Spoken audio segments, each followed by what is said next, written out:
Today I'm going to do another Hyundai comparison video. This time I'm comparing the new 24 Elantra N-Line versus the 24 Elantra N. Both vehicles are equipped with a DCT transmission. This provides a closer comparison since the N-Line does not have a manual transmission option. Hyundai of Evansville was kind enough to provide me with some time with these two vehicles so that I could film this comparison. The N-Line is on the right in fluid metal, which is a sharp-looking dark silver color. The N is on the left in intense blue. Both are good-looking cars.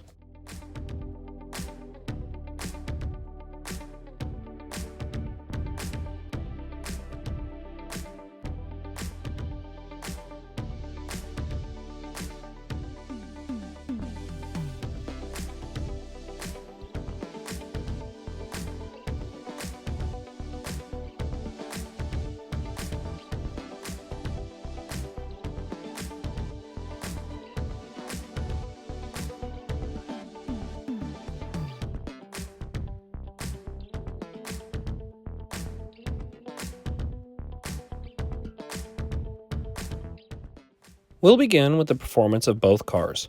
Lifting the hood of the Elantra N, you'll see it comes with a 1.6-liter turbo GDI 4-cylinder engine that produces 201 horsepower and 195 pound-feet of torque. The engine is mated to a 7-speed dual-clutch transmission. This is a nice bump in power over the standard 2-liter 4-cylinder engine that makes a modest 147 horsepower and 132 pound-feet of torque. My daughter just purchased a 24 Elantra SEL with the standard 2-liter engine. It has plenty of power for daily driving, but it is not sporty by any means. However, it is smooth and quiet, which makes it a great daily driver. The N-Line's bump in power with its turbocharger adds a sportier feel that gives a nice shove when hitting the accelerator. This sporty feel is aided by the dual-clutch 7-speed quick shifts. Under the hood of the Elantra N is a 2-liter turbocharged GDI 4-cylinder engine that produces 276 horsepower and 289 pound-feet of torque. The engine is mated to an 8-speed wet dual-clutch transmission with an overboost function called N-Grin Shift, which adds an additional 10 horsepower. The N gives you the option to choose a manual transmission with rev matching function as well. The N steps up the performance with a long list of performance options. This list includes launch control, rack-mounted motor-driven power steering, electronically controlled front differential, electronically controlled suspension with McPherson front struts, summer performance tires, N-specific performance menus, and additional chassis bracing. Hyundai has done a nice job with their 3 powertrain choices. You have a nice daily commuter, a sportier daily driver, and a track-ready performance car. Looking at the front of both cars, we can see that they have the new flat H emblems. The difference is the N-Line's emblem is silver, whereas the N's emblem is black. The N-Line has a gloss black front grille with honeycomb pattern inserts and the N-Line badge.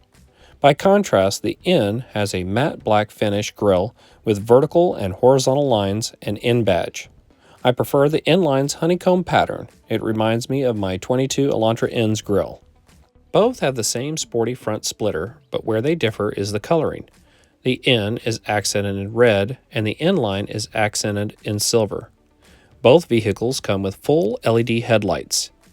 Neither of the two come with the newer Hyundai front bumper light that extends between the headlights, creating a fully lit front end.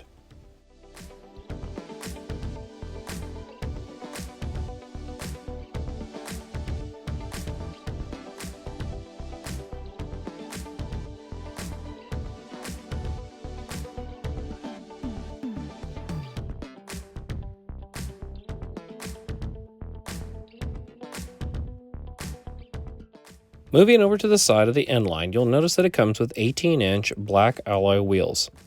The sides of both cars have the same sharp angular lines. The side skirts are different on both cars. The N-Line has gloss black side skirts, whereas the N has larger matte black side skirts accented in red. I really like the look of the side skirts on the N-Line. They give the car a sportier look without being over the top.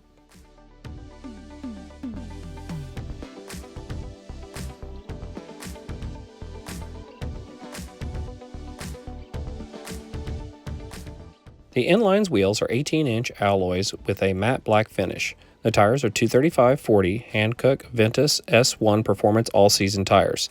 The N-Line comes with standard silver brake calipers with 12-inch front rotors, and the rotors are an upgrade over the SE, SEL, and Limited Elantra models. If we look at the N, it gets upgraded 19-inch black forged wheels wrapped in 245/35 Michelin Pilot Sport 2S Summer Performance tires. The N takes the braking system up a few notches by increasing the size of the brake calipers, rotors, and adding additional heat protection to the brake lines. You get red painted calipers with the N logo and 14.2 front and 12.4 rear rotors in the N. Both vehicles have multi-link rear suspension, but only the N receives adaptive dampers. Both cars have their windows and side mirrors trimmed in all gloss black. The side mirrors are heated and equipped with integrated turn signals.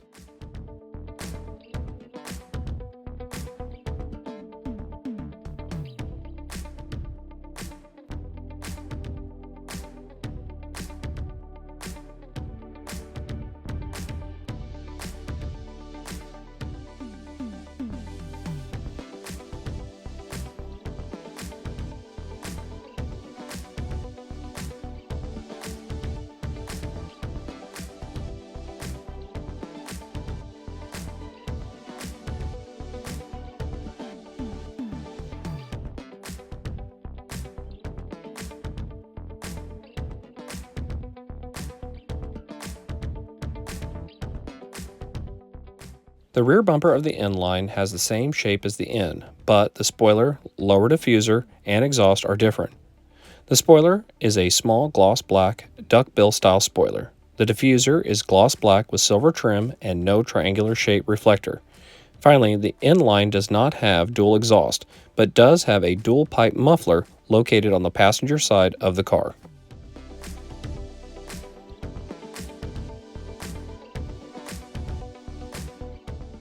At the rear of the N, you'll notice a larger spoiler finished in gloss black.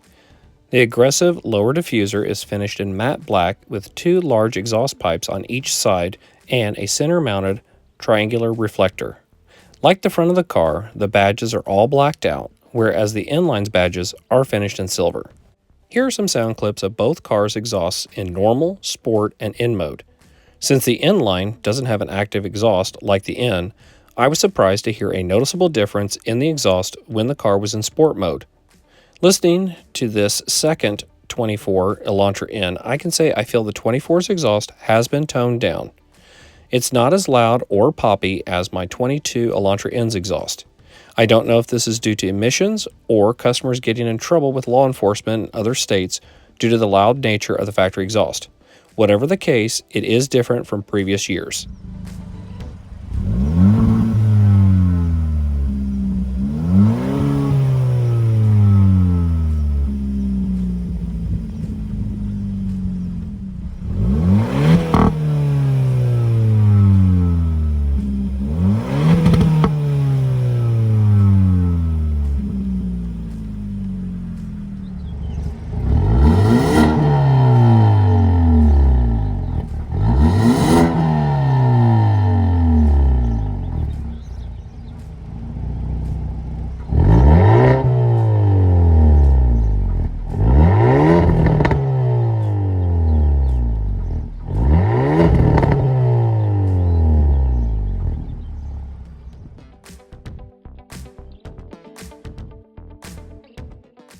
The trunks are the same size and both offer hands-free smart trunk release, which is great when you're trying to load your trunk with your hands full.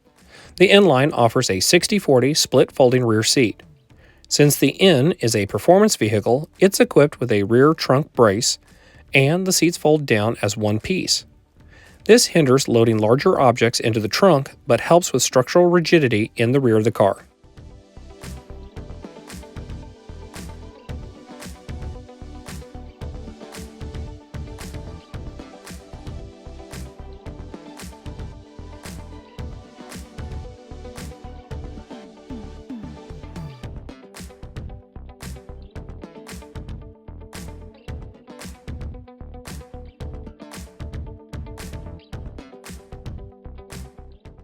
Moving inside the N-Line, you'll notice the doors have a nice soft touch material with red stitching and the Bose logo on the lower door speaker grille.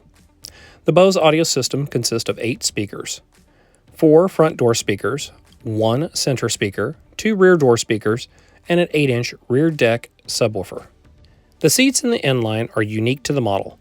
They're finished with leatherette sides and a cloth center section. As an added touch, they have an embroidered in logo. Also, they are heated and powered with lumbar support. These seats have nice bolstering to hold you in place.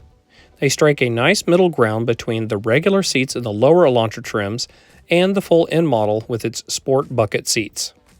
Under the dash, the N-Line gets stainless steel sport pedals and unique floor mats. Where the N model gets a blank dash piece to the left of the steering wheel, the N-Line actually gets a functional drive mode selection button. This is nice because it gives this section of the dash some functionality, instead of just being a blank piece with a white circle. The red theme from the doors is carried throughout the interior of the car. This includes the trim around the drive mode button. Moving over from the drive mode button to the center of the car, you'll find the car is equipped with 2 10.25-inch screens. The screen behind the wheel is the gauge cluster, and the center screen is for navigation and all other infotainment. Turning on the car, you'll see the digital gauges perform a full sweep. When you hit the drive mode select button, the car will change from normal, sport, and smart. The steering wheel, like the shifter, is leather wrapped with red stitching. It has the new flat silver H emblem. It also has black shifter pedals and audio and cruise control buttons on either side.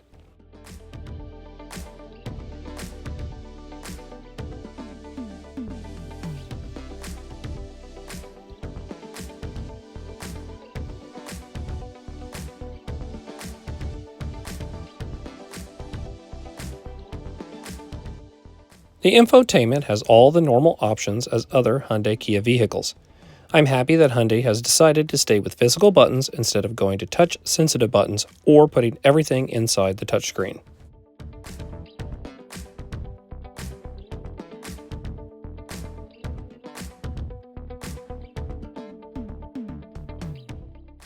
Moving down under the infotainment screen, you'll notice that the car has a dual climate control system with hard buttons. Tucked below that is a 12-volt USB and USB-C charging ports. Under that is an updated raised phone charging pad for better cooling. Next is a leather-wrapped shifter and shift boot that operates the 7-speed dual-clutch transmission. And the car comes with a mechanical emergency brake. Finally, you'll see 2 cup holders with a small cup adapter. The armrest is a good size with a soft rubber texture to rest your arm on. There are no additional USB ports inside the armrest. The glove box has plenty of storage for all of the necessary manuals and documents you would want to keep in your car.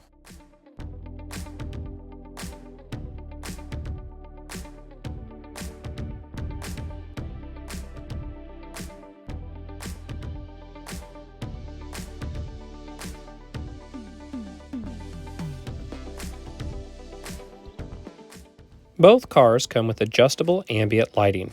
It's hard to show in full sunlight, but it runs the width of the dash and can be changed between 64 colors or set to change automatically based on the drive mode that you're in.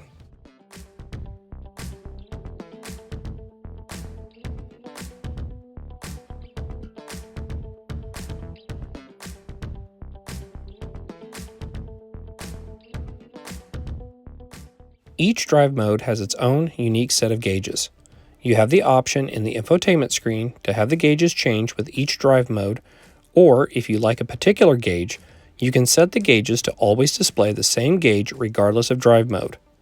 Also, new for 24, you can change the gauges to a cube format, and the gauges display upcoming speed and other road signs.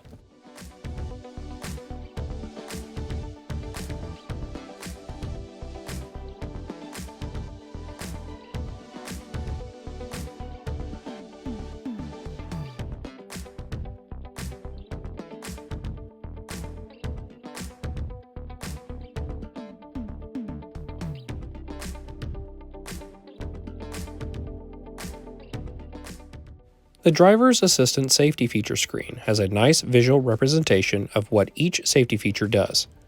The driver can select the safety feature they want to change based on what part of the car it affects. This makes adjustments easier than trying to find them in a menu.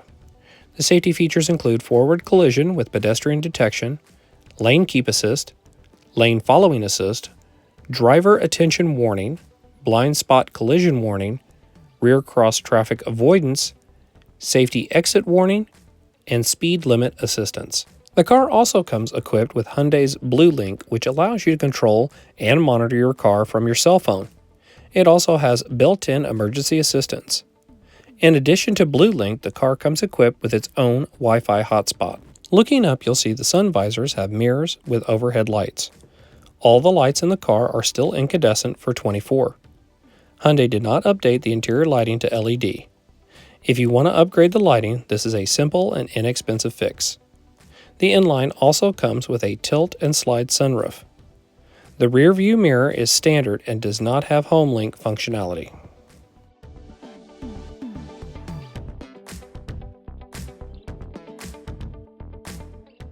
Moving to the back seats, you'll notice the doors do not have the same soft touch material with red stitching like the front doors. The rear seats are covered with the same material as the front seats. Since the seats fold down 60/40, they do have a center armrest with 2 cup holders. The center console doesn't have rear air vents, but it does have 2 USB-C ports for passengers. At 5'11", I found that the rear seats were comfortable and provided me with plenty of leg and headroom.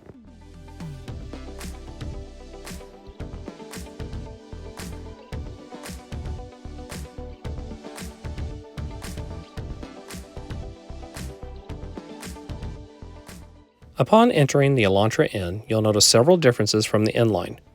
Beginning with the doors, they are lined with a suede material that has an angular pattern. When you look down, you'll notice that the doors have an N logo aluminum door sill. You'll also find aluminum sport pedals and N-specific floor mats.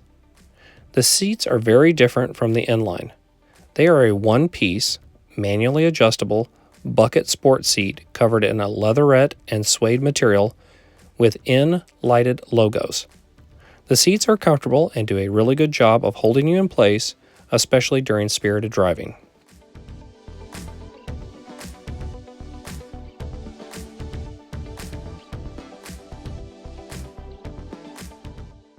The infotainment system is virtually the same as the N-Line, with the exception of the N-mode gauges and N-specific performance menu. One of the N-specific menus allows you to adjust fake custom exhaust sounds inside the car using the car speakers. It's a neat idea, but the real exhaust sound is so good I don't know why Hyundai would include this on a non-EV car.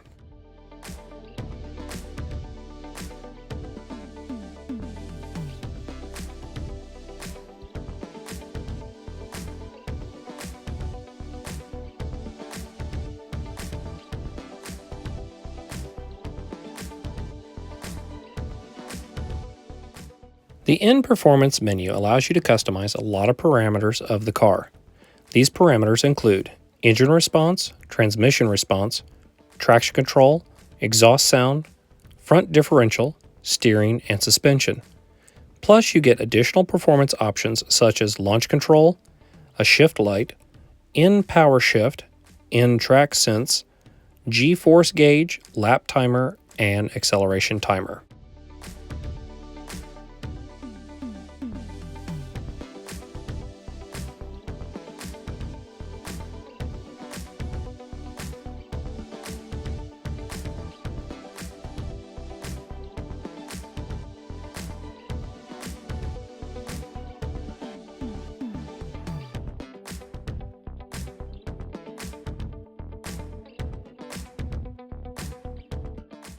Another difference between the two vehicles is the contrasting color used in both. The N uses blue, whereas the N-Line uses red. Also, the N vehicle has a bit more gloss black inside. The rest of the front of the interior is the same.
The rear doors have the same suede material as the front doors, and this is the same for the seats.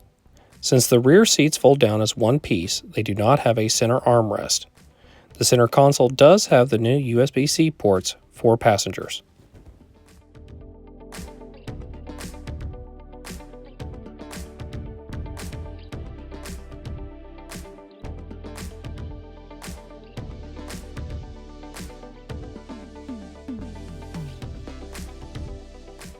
I'll give you a close-up shot of each car's window sticker.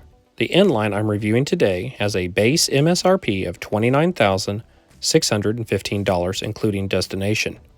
It has a few factory-added accessories that bring the total MSRP to just over $30,000 at $30,200.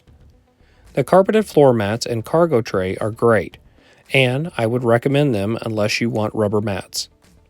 The rear bumper applique is nice to protect the bumper from scratches when loading and unloading items from your trunk. The cargo side bins are nice to store smaller items. My daughter got these in her car, and I'm a bit jealous because of how handy they are. The Elantra N has a base MSRP of $36,350, including destination. It has a few factory-added accessories, which add another $275 to the total MSRP of the vehicle. This makes the total MSRP $36,625. This is a great price for the amount of performance you get with this car versus its competition. As stated in my previous review, its competitors are all going for over $40,000. I own an N, so I'm biased, but I can tell you I've driven a lot of cars costing a lot more than the Elantra N, and I don't pine for any of those other vehicles. The N offers so much it makes driving an absolute blast. And with all of its customization on board, it can go from a track car to a calm daily driver with just the push of a button. For under $30,000, this is a great option for someone looking for a sporty looking and driving car without an overly sporty feel. Not everyone wants a really stiff ride or steering feel, but wants something fun to drive every day. The Elantra N-Line fits that bill. There are some other good options in this price range, such as the Forte GT, which is a bit less expensive and has a sporty feel. After driving one, I felt the Elantra had a more premium feel. There's the Civic, but you have to go to the Touring model to get the same features that this car has, but it costs over $31,000. The Mazda 3 is another option that has a very nice interior and approaches an entry-level luxury feel, but with its older 6-speed automatic, it may not be as sporty feeling for most as the Elantra N-Line. Finally, there's the K5, which is a bit bigger vehicle. With Hyundai and Kia making such nice cars nowadays, I can see people having a hard time deciding between the two brands. All in all, for the money, the features, and aesthetics, the Elantra N-Line is a good choice for a vehicle under $30,000. You won't be disappointed.